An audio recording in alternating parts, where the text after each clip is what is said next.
Slide presentation দেখাবো। এই বিখ্যাত স্লাইড শোটি যিনি তৈরি করেছিলেন তিনি আজ আমাদের মধ্যে নেই। তিনি বিখ্যাত মানুষ ডক্টর এপিজে আব্দুল কালাম, পৃথিবীর অন্যতম শ্রেষ্ঠ রাষ্ট্রপতি বিজ্ঞানী।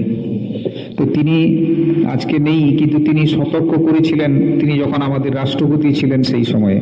অনেকদিন পরে আমি এই স্লাইড শোটা আবার দেখালাম ছাত্রদের। তোমরা ভালো লাগানোর চেষ্টা করো এবং বোঝার চেষ্টা করো।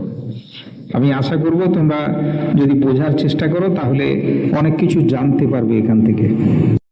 আমি এই বিষয়বস্তুটা বলে যাচ্ছি মুখে, আর পর্দায় ছবিটা দেখতে থাকো।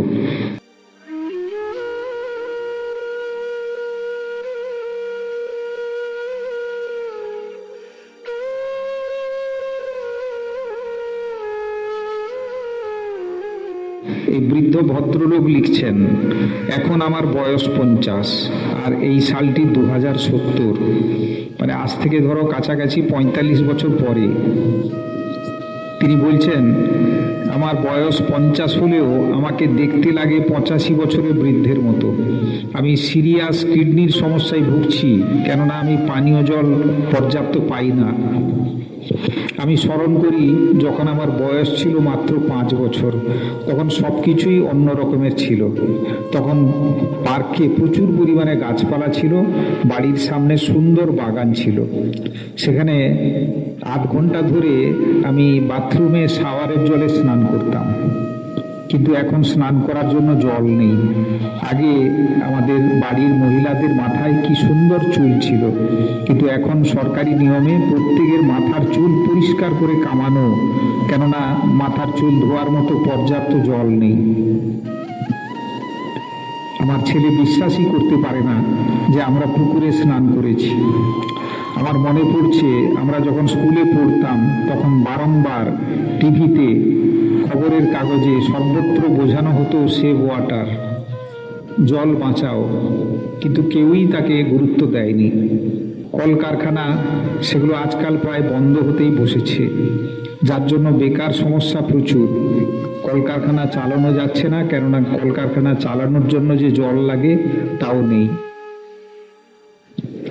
এখানে অনেক জায়গায় জল ছিনতাই করার জন্য অ্যাসল্ট রাইফেল হাতে মানুষেরা দাঁড়িয়ে আছে। জল নেই বলে কোনো প্রাকৃতিক খাবার পাওয়া যাচ্ছে না। আমরা এখন যে জল না পেয়ে যে খাবার খাচ্ছি তার 80%ই সিনথেটিক, প্লাস্টিক থেকে তৈরি। ছেলেরা এখনই জানো যে তোমরা যে কুরকুরে খাও সেগুলো সবই প্লাস্টিক দিয়ে তৈরি। কোনো সময় আমি পরীক্ষা করে তোমাদের দেখিয়ে দিব। আগে আমরা 8 গ্লাসেস জল পান করতাম, ডাক্তার বলতেন। এখন আমরা মাত্র হাফ গ্লাস জল পাই, মাত্র হাফ গ্লাস। মাটির কিরকম পরিস্থিতি হয়েছে, জলাশয়ের তলদেশ এইভাবে ফেটে চৌচির। অত্যন্ত শুষ্কতার জন্য যখন কোনো যুবক ছেলের বয়স হয় 20, তাকে পুরোপুরি দেখায় 40-এর মতো। বিজ্ঞানীরা বহু চেষ্টা করে যাচ্ছেন, কিন্তু তাদের কাছে এর কোনো সমাধান নেই। কেননা একটা সময়ে হাইড্রোজেনের সঙ্গে অক্সিজেনের বিক্রিয়া ঘটিয়ে তারা জল তৈরির চেষ্টা করেছেন, কিন্তু বায়ুমণ্ডলে অক্সিজেনও কমতে বসেছে। পুরুষের শুক্র যথেষ্ট পরিমাণে পরিবর্তিত হয়েছে পানীয় জলের অভাবে, যার জন্য বংশবিস্তারের ক্ষেত্রেও সমস্যা হচ্ছে।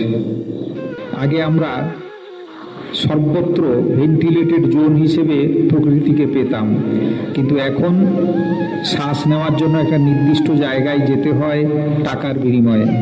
137 ঘনমিটার মাত্র জায়গা দিতে পারছে গভর্নমেন্ট, এবং তার জন্য পয়সা দিতে হচ্ছে। অনেক দেশে যেখানে সামান্য একটু জল আছে সেখানে সৈন্যরা জলাশয় পাহারা দিচ্ছে, যেন সেটি সোনা এবং হীরের চেয়েও দামি। যেখানে আমি বাস করি সেখানে একটিও গাছ নেই, সেখানে বৃষ্টিপাতের অভাব, প্রচুর মৃতদেহ কঙ্কাল এদিক ওদিক ছড়িয়ে আছে। আমাদের এই পরিবেশের কথা বারংবার সতর্ক করা হতো, কিন্তু কেউই সেটা শোনেনি। যখন আমার বাচ্চাটি আমাকে জিজ্ঞেস করে, তোমার ছোটবেলার সবুজ ক্ষেত্রের কথাগুলো বলো, ফুলের কথা বলো, তুমি কেমন নদীতে স্নান করতে যেতে বলো, আমি যখন বলি তখন সে হতাশায় ভোগে এবং কাঁদে। সে বলে, বাবা এখন জল নেই কেন? তখন আমার গলার কাছে একদলা বেদনা জমাট বেঁধে ওঠে, কারণ এর কোনো উত্তর আমার নেই। আমি নিজেকে খুবই দোষী মনে করি, কেননা যে প্রজন্মের জল রক্ষা করার কথা সেই প্রজন্মই জল নষ্ট করেছে, প্রকৃতিকে ধ্বংস করেছে।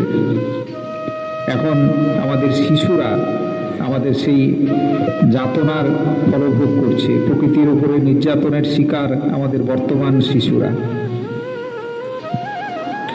আমি এখনো বিশ্বাস করি, এখনো অতি সামান্য হলেও সময় আছে যে মানুষ যদি চেষ্টা করে তবে এই প্রকৃতিকে আবার প্রস্ফুটিত কুসুমিত করতে পারবে। এখনো আমাদের এই প্ল্যানেট আর্থ, আমাদের এই পৃথিবীকে, সুন্দর পৃথিবীকে আমরা বাঁচাতে পারি।